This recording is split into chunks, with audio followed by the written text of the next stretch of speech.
Awan kelabu menggantung rendah di atas kompleks Istana Negara, seolah langit pun tahu bahwa hari itu bukan rapat biasa. Di dalam ruang sidang kabinet, udara menegang, tak ada canda, tak ada senyum. Hanya deru pendingin ruangan yang terdengar, bersaing dengan detak jantung para pejabat tinggi yang duduk kaku di kursinya. Presiden menatap ke depan, matanya tajam namun letih. Di ujung meja oval, dua sosok yang paling ditunggu akhirnya saling berhadapan, Menteri Keuangan muda dengan mata jernih penuh keyakinan, dan Opung Luhut, sang senior legendaris yang kekuasaannya menjalar ke setiap sudut pemerintahan. Negara ini butuh kehati-hatian, bukan keberanian buta. Suara Luhut memecah sunyi, berat dan bergetar oleh pengalaman. Kau mungkin pintar di atas kertas, tapi dunia nyata tidak tunduk pada teori. Menteri Keuangan mengangkat wajahnya, tidak gentar sedikit pun. Dunia nyata, Opung, justru hancur karena teori lama yang tak pernah diperbarui. Kata-katanya meluncur pelan, tapi menusuk tajam seperti bilah tipis yang diselubungi tenang. Beberapa menteri lain saling berpandangan gelisah. Mereka tahu, ini bukan lagi sekadar debat anggaran, ini benturan dua zaman, masa lalu yang mempertahankan kendali, melawan masa depan yang menuntut transparansi. Presiden menunduk, jari-jarinya mengetuk meja perlahan, tanda bahwa ia ingin mendengar sejauh mana percikan ini akan menjadi api. Opung Luhut mencondongkan tubuhnya ke depan. Kau belum mengerti apapun tentang menjaga kestabilan negara. Kadang kita harus menutup mata demi melindungi bangsa dari kekacauan. Sang menteri membalas dengan tenang, menutup mata tidak melindungi, Opung. Itu justru membiarkan kekacauan tumbuh di tempat gelap. Kita kehilangan triliunan rupiah tiap tahun karena alasan stabilitas itu. Beberapa kepala tertunduk, sebagian pura-pura sibuk dengan catatan. Tapi semua telinga menajam. Kata, triliunan, menggema seperti petir di ruangan yang hening. Wajah Luhut menegang, tangannya mengepal di atas meja. Kau menuduh siapa? Suaranya naik setingkat, getarannya menggetarkan gelas air di depannya. Menteri Keuangan menatapnya lurus, tanpa gentar. Saya tidak menuduh, saya menunjukkan fakta. Anggaran proyek infrastruktur besar itu tak pernah tercatat utuh. Rakyat berhak tahu kemana uang mereka pergi. Kata-kata itu seperti palu yang menghantam dinding ketenangan istana. Sekilas, bahkan presiden tampak terkejut. Berhenti bicara seperti idealis kampus. Hardik Luhut, nadanya tajam. Pemerintahan ini berdiri di atas keseimbangan, bukan keberanian sembrono. Menteri muda itu tersenyum tipis. Keseimbangan tanpa kejujuran hanya topeng, Opung. Dan topeng pada akhirnya selalu jatuh. Keheningan membeku, tak ada yang berani bergerak. Suara jam di dinding terdengar begitu jelas, berdetak seirama dengan ketegangan di dada semua yang hadir. Presiden akhirnya menatap keduanya, dalam diam yang panjang. Pandangan matanya menelusuri wajah Luhut yang merah karena emosi, lalu beralih ke menteri muda yang tetap tegak meski mata semua orang tertuju padanya. Dalam hati, Presiden tahu, pertarungan ini belum selesai. Tapi satu hal pasti, hari itu, di ruang sidang yang dingin, sebuah perubahan telah lahir dari duel kata-kata. Di luar jendela, langit benar-benar menggelap. Petir menyambar di kejauhan, seolah menjadi saksi bahwa badai baru sedang mendekat, bukan badai alam, tapi badai politik yang akan mengubah nasib negara selamanya. Suara hujan mengguyur halaman istana, sementara di dalam ruangan rapat, suasana masih bergolak. Luhut belum duduk kembali, matanya memancarkan api, bukan sekadar marah, tapi terluka oleh keberanian seseorang yang dianggap anak kemarin sore. Ia menatap Menteri Keuangan muda itu lama, seolah ingin menembus jantung keyakinannya. Kau bicara seolah dunia, hitam putih, katanya berat. Padahal politik adalah seni berjalan di antara abu-abu. Sang menteri menarik napas panjang.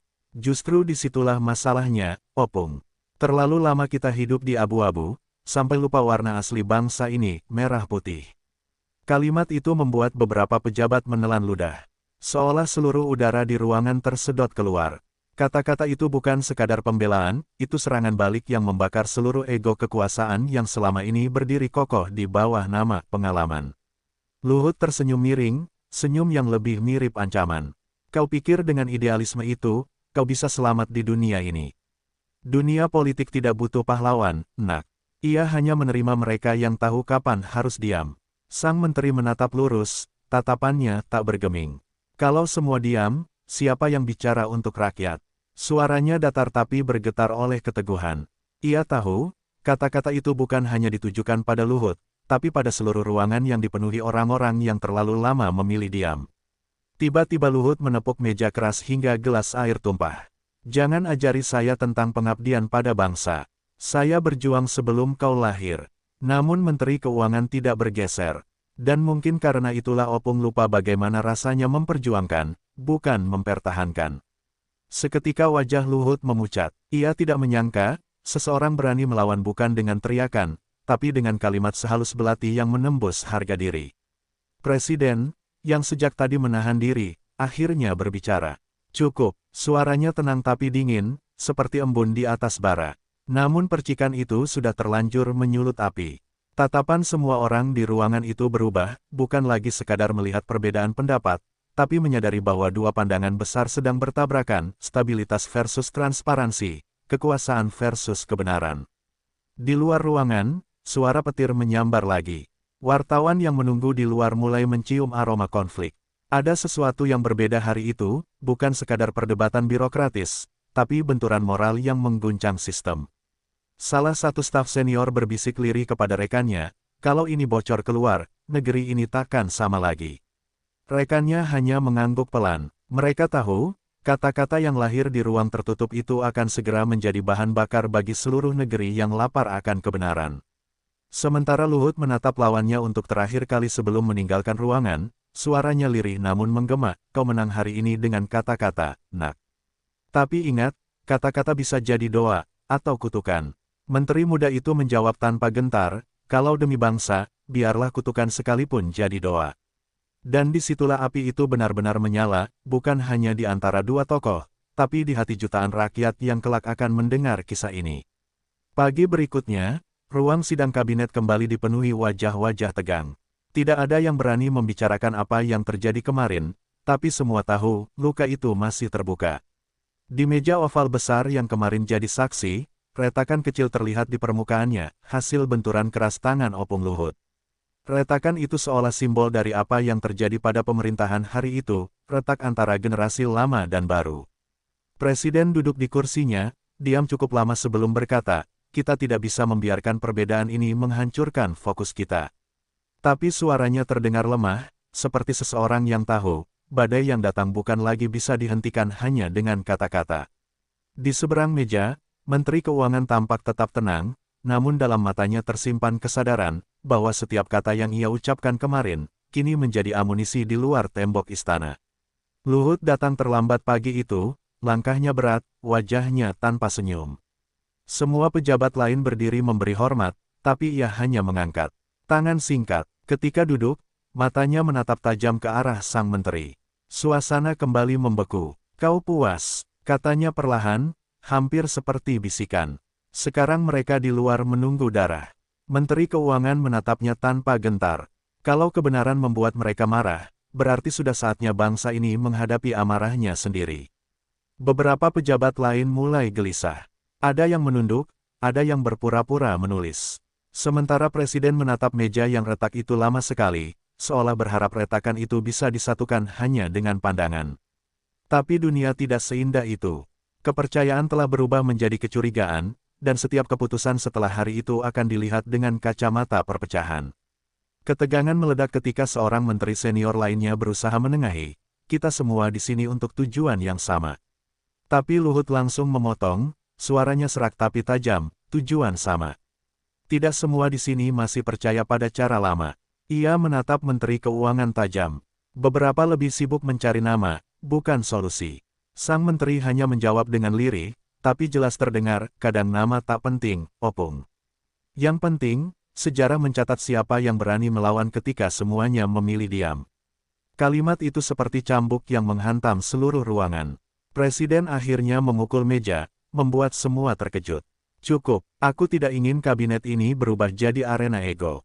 Tapi terlambat, benih perpecahan sudah tumbuh. Beberapa jam kemudian, kabar pertikaian itu bocor keluar. Wartawan mulai menulis judul sensasional, "Retak di dalam istana, Menteri Muda tantang senior legendaris." Dunia politik gempar. Di media sosial, rakyat mulai berpihak, sebagian memuja keberanian sang menteri, sebagian lainnya menuduhnya tidak sopan. Malamnya, Menteri Keuangan duduk sendiri di ruang kerjanya. Ia memandangi laporan anggaran di mejanya, tapi pikirannya jauh melayang. Ia tahu, ia baru saja membuka lembar baru dalam sejarah bangsa ini, lembar yang bisa menjadikannya pahlawan, atau pengkhianat. Dan di tempat lain, Opung Luhut menatap layar televisinya dalam diam. Di matanya yang lelah, terpancar sesuatu yang lebih dari amarah, takut. Takut bahwa untuk pertama kalinya, ia mungkin sedang kalah, bukan oleh jabatan, tapi oleh kata-kata yang lahir dari keberanian. Keesokan paginya, Jakarta seolah terbangun dalam keheningan yang ganjil. Namun bukan karena tenang, melainkan karena badai informasi yang menyapu seluruh negeri. Tajuk utama di layar televisi, portal berita, dan media sosial hanya satu, duel panas di istana. Menteri Keuangan tantang Opung Luhut. Dalam hitungan jam, potongan video dari sidang kabinet yang bocor entah dari mana, viral di seluruh platform.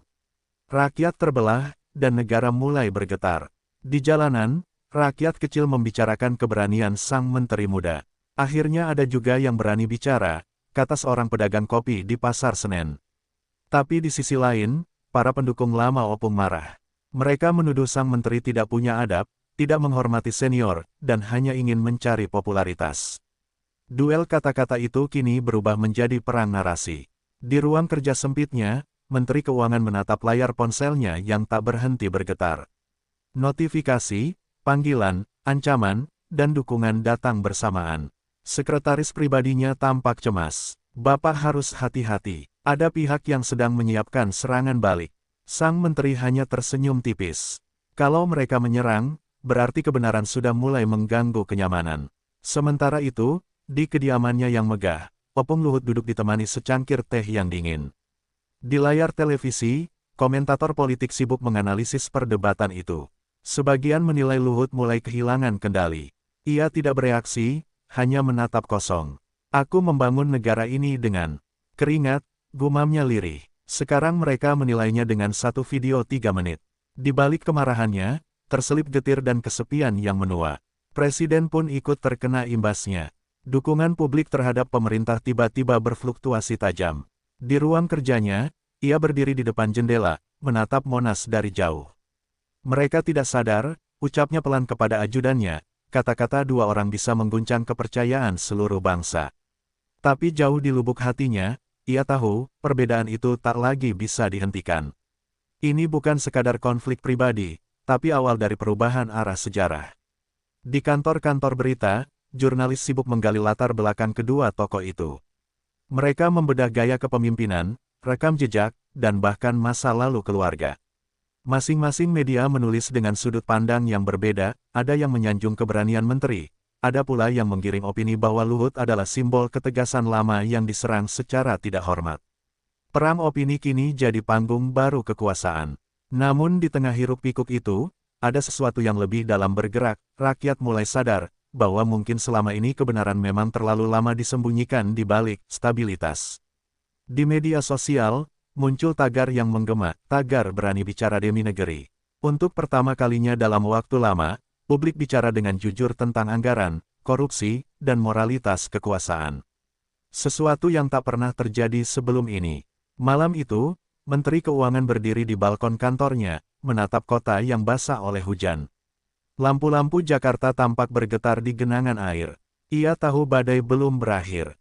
Tapi di dadanya, ada secercah tenang, sebab ia sadar, dari pertempuran kata yang sederhana itu, gelombang kesadaran baru sedang lahir di hati rakyat. Malam turun perlahan di atas Jakarta.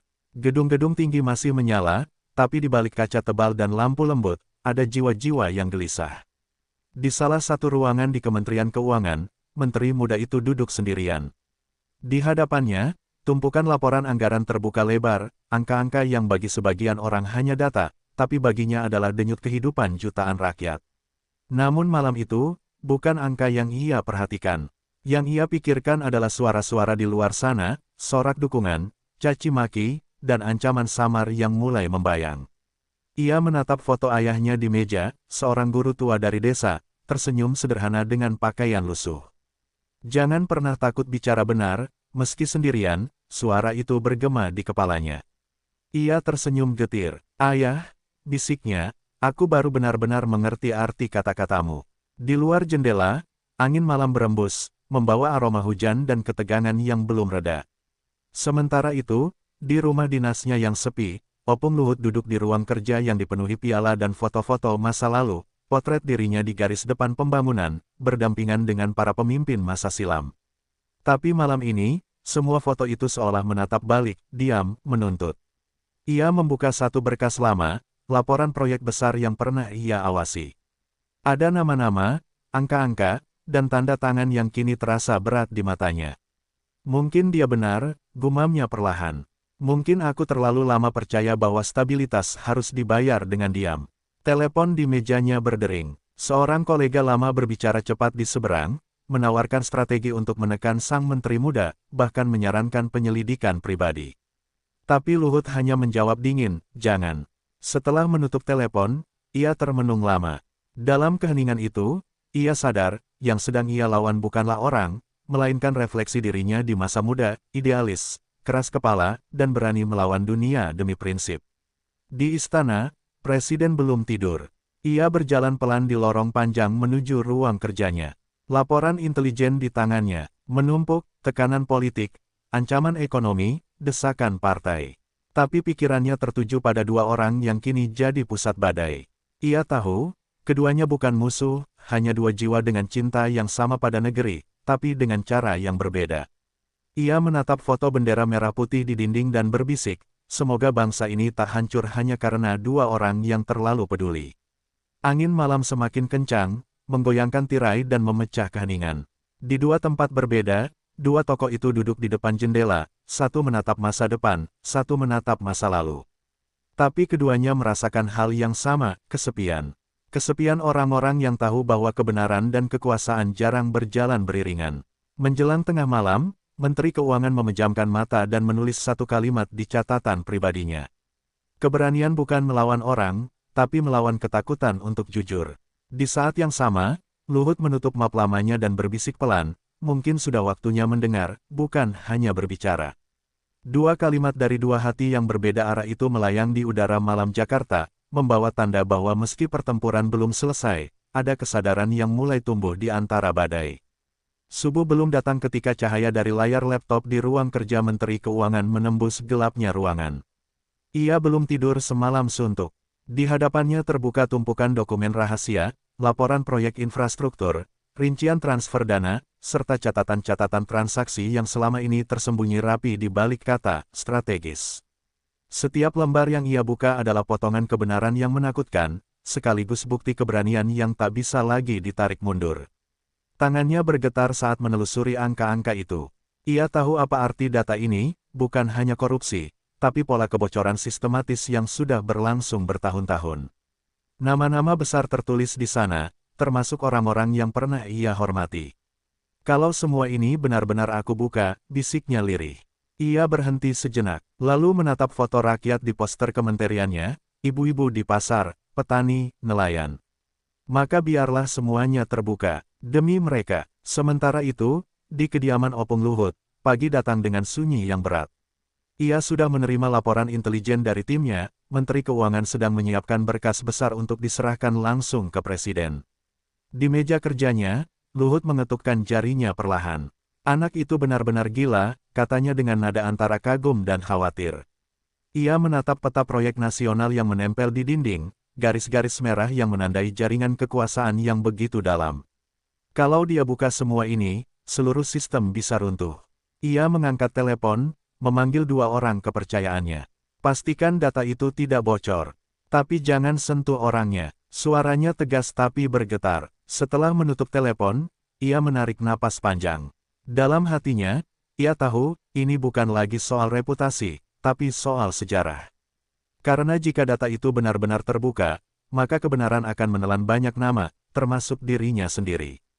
Menjelang siang, Menteri Keuangan mendatangi kantor Presiden dengan berkas tebal di tangannya. Para ajudan menatapnya dengan pandangan waspada, seolah tahu ia membawa sesuatu yang bisa mengguncang istana. Di depan pintu ruang Presiden, langkahnya sempat terhenti. Sebuah suara kecil di dalam hati berbisik, apakah kau siap menanggung akibat dari kebenaranmu sendiri? Ia tersenyum getir, tidak ada kebenaran tanpa harga. Sementara itu, jauh dari istana, kabar beredar cepat, ada kebocoran informasi besar dari Kementerian Keuangan. Media mulai berspekulasi, oposisi bersorak, pasar bergetar. Para menteri lain gelisah, dan tekanan terhadap presiden semakin besar. Dalam hitungan jam, seluruh negeri membicarakan hal yang sama, sesuatu besar sedang terjadi di pusat kekuasaan, sesuatu yang tidak bisa dihentikan. Malamnya, Luhut berdiri di halaman rumahnya. Angin berembus pelan membawa aroma tanah basah. Ia menatap langit dan bergumam pelan, kadang untuk menjaga negara, kita harus melawan diri sendiri. Di saat yang sama, di ruang kerjanya, Menteri Keuangan menatap berkas terakhir yang siap diserahkan. Ia tahu setelah malam ini, tak ada jalan kembali. Dan di antara dua hati yang terbelah, satu berusaha melindungi masa lalu, satu berjuang untuk masa depan, bayangan-bayangan besar mulai bergerak. Perang data akan segera dimulai. Langit siang itu mendung pekat. Suasana di istana negara jauh lebih sunyi dari biasanya. Setiap langkah di koridor seolah bergema lama, membawa beban yang tak kasat mata. Para ajudan berbisik pelan, para menteri menunduk dalam, dan di tengah semua ketegangan itu, dua sosok yang kini menjadi pusat badai akhirnya dipanggil masuk ke ruang kerja presiden. Pintu besar kayu jati tertutup pelan di belakang mereka. Di dalam, udara terasa berat. Presiden duduk di ujung meja panjang, wajahnya tenang tapi matanya penuh badai. Di sisi kiri duduk Opung Luhut, tegap tapi tampak lelah, di sisi kanan Menteri Keuangan, muda, tegas, dan membawa sebuah map hitam tebal yang diletakkan di hadapannya dengan hati-hati. Tak ada kata-kata pembuka, hanya keheningan yang begitu padat hingga detak jam dinding terdengar seperti dentuman genderang perang. Aku sudah membaca laporan kalian berdua, kata Presiden perlahan. Dan aku tahu, dua-duanya tidak salah, tapi juga tidak sepenuhnya benar. Luhut menunduk sedikit, suaranya rendah namun bergetar oleh keyakinan. Yang aku jaga adalah kestabilan negara, Pak Presiden. Kau tahu betapa rapuhnya fondasi ini kalau semuanya dibuka tanpa kendali. Sang menteri menatap lurus, dan justru karena dibiarkan rapuh selama ini, kita terus terjebak dalam lingkaran kebohongan. Negara tidak bisa stabil di atas fondasi busuk. Presiden menghela napas panjang, menatap keduanya bergantian. Aku butuh solusi, bukan pertempuran ego. Namun yang ia dapat hanyalah dua pandangan yang sama keras, dua pandangan yang lahir dari cinta pada negeri, tapi menempuh jalan yang berbeda. Luhut bersandar, matanya tajam. Negara ini tidak bisa dipimpin oleh idealisme tanpa kaki di tanah. Menteri itu menjawab pelan tapi mantap, dan tidak bisa pula bertahan di tangan mereka yang terlalu lama berdiri di tanah hingga lupa menatap langit. Suasana menegang. Presiden menatap meja, lalu beralih pada map hitam di depan Menteri Keuangan. Boleh aku lihat, katanya. Dengan tangan gemetar, sang menteri menyerahkan berkas itu. Luhut menatapnya tanpa berkata apa-apa, tapi ada sesuatu di matanya, bukan lagi amarah, melainkan kekhawatiran yang dalam. Presiden membuka map itu perlahan, menelusuri halaman demi halaman, lalu berhenti di satu bagian. Ia menutup mata sejenak, wajahnya menegang. Kalau semua ini benar, katanya lirih, maka kita sedang berdiri di atas jurang. Keheningan menggantung lama, lalu Presiden berkata pelan, aku akan memeriksa ini sendiri. Tapi aku ingin kalian tahu, mulai hari ini, segala sesuatu yang kalian lakukan bukan lagi sekadar keputusan pribadi. Ini keputusan yang akan dicatat sejarah. Luhut menatap menteri muda itu, untuk pertama kalinya tanpa kemarahan. Kau benar-benar berani, nak. Tapi berani saja tidak cukup untuk menyelamatkan bangsa. Sang menteri membalas tenang, saya tahu, Opung. Tapi tanpa keberanian, tidak ada apapun yang bisa diselamatkan. Presiden berdiri, menatap mereka berdua. Kalian dua orang berbeda, tapi kalian bagian dari cerita yang sama, cerita bangsa ini. Suaranya tenang, tapi tegas. Dan aku tidak ingin cerita ini berakhir dengan kehancuran. Saat mereka keluar dari ruangan itu, langit di luar mulai gerimis. Dua sosok itu, berjalan diam di koridor panjang. Tak satu kata pun diucapkan. Tapi dalam hati keduanya tahu, pertemuan itu bukan akhir dari pertarungan, melainkan awal dari perubahan besar yang akan mengguncang seluruh negeri. Pagi itu, udara Jakarta terasa berbeda, berat, seolah menanti sesuatu yang besar. Di ruang konferensi pers Kementerian Keuangan, puluhan kamera televisi sudah terpasang, ratusan wartawan memenuhi setiap sudut ruangan. Sorot lampu kamera memantul di wajah tegang para pejabat yang duduk di barisan depan. Di tengah-tengah mereka, berdiri Menteri Keuangan, membawa map hitam yang sama seperti yang kemarin diserahkan kepada Presiden. Suara bisik-bisik bergema pelan sebelum mikrofon menyala. Hari ini, katanya, membuka konferensi dengan nada tenang tapi tegas, saya akan menyampaikan hasil audit transparansi nasional, laporan yang selama ini tertahan. Ruangan mendadak hening. Wartawan menatap dengan mata lebar, sebagian bahkan menahan napas. Ia membuka lembar pertama dari berkasnya, dan dalam hitungan detik, dunia berubah. Angka-angka mengalir di layar besar di belakangnya, triliunan rupiah dana hilang, proyek-proyek fiktif, perusahaan bayangan, dan rantai panjang yang menghubungkan nama-nama besar di politik dan bisnis. Bukan rumor, bukan tuduhan, semuanya data, fakta, dan bukti hitam di atas putih. Setiap kata yang keluar dari mulutnya terasa seperti ledakan yang mengguncang pondasi kekuasaan yang sudah puluhan tahun berdiri. Di ruang kerjanya, Opung Luhut menatap layar televisi dengan wajah tak terbaca. Para stafnya panik, telepon berdering tanpa henti, tapi ia hanya diam. Di matanya, terlihat campuran antara keterkejutan, kemarahan, dan sesuatu yang lebih halus, pengakuan. Jadi, dia benar-benar melakukannya, gumamnya pelan. Ia mematikan televisi dan berdiri di depan jendela. Dari kejauhan, suara sirene dan klakson terdengar bising, tanda bahwa kebenaran sudah meledak di jalanan. Presiden memanggil rapat darurat di istana. Di meja bundar, laporan baru dari Lembaga Pengawas Ekonomi diletakkan di depannya. Semuanya mengonfirmasi data sang menteri. Kita tak bisa menutupinya lagi, ujar Presiden dengan suara berat. Mulai hari ini, kita bersihkan semuanya, tanpa pandang bulu. Beberapa wajah pucat, beberapa marah, tapi tak seorang pun berani membantah. Hari itu, untuk pertama kalinya dalam bertahun-tahun, kebenaran menang melawan sistem. Namun kemenangan itu datang dengan harga. Demonstrasi pecah di berbagai kota, pasar keuangan goyah, dan tekanan internasional meningkat. Di tengah kekacauan itu, Menteri Keuangan berdiri di balkon kantornya, menatap kota yang gemuruh. Sekretarisnya berkata dengan cemas, "Bapak, mereka mulai mencari siapa yang harus disalahkan." Ia menatap jauh, lalu menjawab lirih, "Kalau kebenaran butuh kambing hitam, biarlah saya jadi satu-satunya." Di sisi lain kota, Luhut melangkah keluar dari kediamannya untuk pertama kali setelah hari-hari penuh badai. Wartawan berkerumun, lampu kamera berkilat, tapi ia tak menghindar. "Saya tidak akan membela diri," katanya dengan suara pelan namun jujur. "Yang dia lakukan adalah untuk negeri ini. Mungkin kami berbeda cara, tapi tujuannya satu, Indonesia yang bersih."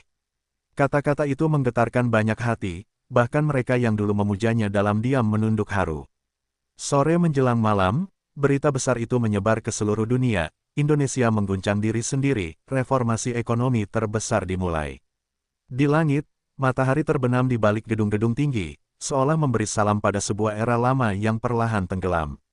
Dan di antara cahaya jingga senja itu, dua sosok, satu tua, satu muda, berdiri di tempat berbeda namun dalam hati yang sama, lega, karena kebenaran akhirnya menemukan jalannya. Malam itu, angin di menteng bertiup pelan, membawa aroma hujan yang belum turun. Di dalam sebuah rumah tua bercat putih, Opung Luhut duduk sendirian di beranda, ditemani secangkir teh yang uapnya sudah hampir hilang. Wajahnya tidak lagi segarang dulu. Di matanya, ada gurat lelah dan bayangan masa lalu yang terus datang tanpa diundang. Televisi di ruang tamu masih menyiarkan berita tentang reformasi ekonomi yang mengguncang negeri, sebuah babak baru yang lahir dari duel kata-kata yang dulu hampir memecah segalanya. Ia memejamkan mata, mengingat perdebatan di istana, suara menteri muda itu, penuh keyakinan dan idealisme, menembus tembok kebiasaan yang ia bangun selama puluhan tahun. Dulu ia menganggapnya sombong, terlalu berani, terlalu cepat menilai dunia. Tapi kini, dalam keheningan yang panjang, Luhut tahu, keberanian seperti itulah yang dulu ia miliki, sebelum dunia politik mengajarinya kompromi dan kehati-hatian yang berlebihan. Di atas meja kayu kecil di depannya, tergeletak selembar surat. Cap resmi Kementerian Keuangan masih terlihat jelas. Surat itu bukan permintaan maaf, bukan juga permohonan, tapi undangan pribadi.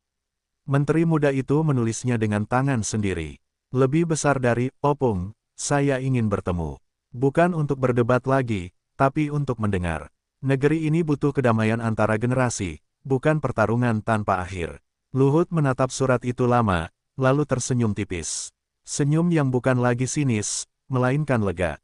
Ia tahu, Negeri ini akhirnya melahirkan sosok yang ia impikan, seseorang yang berani berkata tidak pada kemunafikan, tapi tetap punya sopan santun pada yang tua.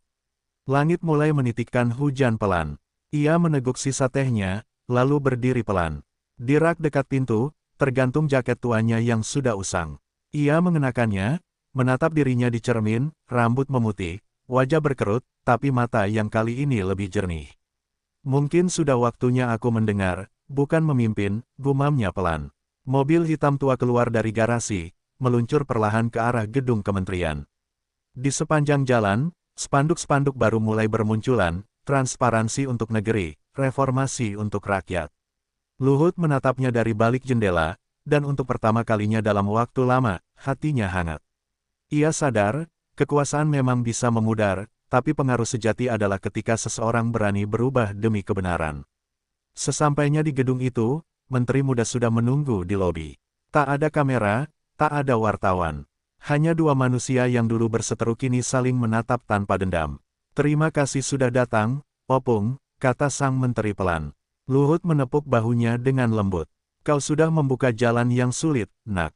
Sekarang tugasku membantu agar jalan itu tak ditutup lagi. Dan malam itu, dua generasi berbeda duduk berdampingan, membicarakan masa depan bangsa tanpa politik, tanpa ambisi, hanya dengan hati dan kebijaksanaan. Di luar, hujan turun deras, seolah membersihkan langit Jakarta dari debu masa lalu.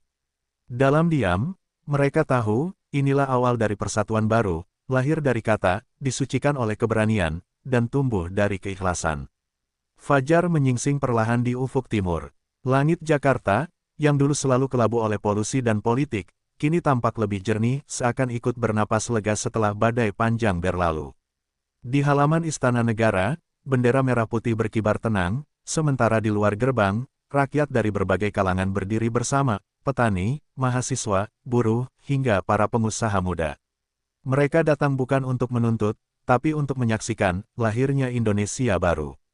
Presiden melangkah ke podium dengan langkah mantap, diapit oleh dua sosok yang kini menjadi simbol perubahan, Menteri Keuangan Muda, dan Opung Luhut, sang mentor yang berubah menjadi sekutu sejati. Gemuruh tepuk tangan mengisi udara. Tak ada lagi batas antara tua dan muda, antara lama dan baru, hanya satu tekad yang sama, membangun negeri dengan kejujuran, keberanian, dan kebijaksanaan. Dulu, kata Presiden, suaranya bergema di antara lautan manusia, negara ini hampir retak karena perbedaan pandangan. Tapi hari ini kita belajar, bahwa perbedaan bukanlah alasan untuk berperang, melainkan bahan bakar untuk berpikir. Ia menatap ke arah dua tokoh di sampingnya. Keberanian satu orang telah menyalakan api, dan kebijaksanaan seorang lain telah menjaga agar api itu tidak membakar, tapi menerangi. Luhut menunduk pelan, sementara menteri muda itu hanya tersenyum tipis. Keduanya tahu, jalan menuju titik ini tak mudah. Ada air mata, amarah, pengkhianatan, bahkan rasa takut yang tak terhitung. Tapi semua itu seolah sirna digantikan oleh pemandangan hari itu, rakyat bersatu dalam harapan baru. Beberapa bulan kemudian, program reformasi ekonomi mulai dijalankan. Pajak diperbaiki, dana publik diaudit secara terbuka, dan bantuan sosial disalurkan langsung tanpa perantara. Di pedesaan, proyek energi bersih mulai berjalan. Di kota-kota besar, birokrasi dipangkas dan transparansi dijadikan budaya. Dunia internasional menatap kagum Indonesia, negeri yang dulu diragukan, kini menunjukkan bahwa dialog bisa lebih kuat daripada senjata, dan kata-kata bisa lebih tajam daripada peluru. Suatu sore, di taman kecil belakang istana, Luhut dan sang menteri duduk berdua lagi. Tak ada pidato, tak ada politik. Hanya dua manusia yang berbagi keheningan. Sekarang kau sudah buktikan apa yang dulu aku ragukan, kata Luhut sambil tersenyum. Sang menteri menatap senja di cakrawala. Tidak, Opung, kita membuktikannya bersama. Luhut terdiam sejenak, lalu tertawa kecil. Kau benar, mungkin inilah kemenangan sejati, bukan saat kita menang melawan orang lain, tapi ketika kita menang melawan diri sendiri. Matahari tenggelam perlahan, meninggalkan warna jingga yang menyala di langit, warna perjuangan, warna keberanian, warna Indonesia. Di bawah sinarnya, dua generasi berbeda berjalan berdampingan menuju pintu istana. Dunia boleh berubah, kekuasaan boleh berganti, tapi nilai yang mereka tanam hari itu akan tetap hidup dalam setiap jiwa yang mencintai negeri ini. Indonesia baru bukan dibangun dari kekuasaan, gumam sang menteri dalam hati, tapi dari keberanian untuk mendengar, dan kebijaksanaan untuk berubah. Dan di kejauhan, suara rakyat menyatu dalam satu teriakan haru yang menggema ke seluruh penjuru negeri. Merdeka untuk kebenaran, merdeka untuk keadilan, merdeka untuk Indonesia baru.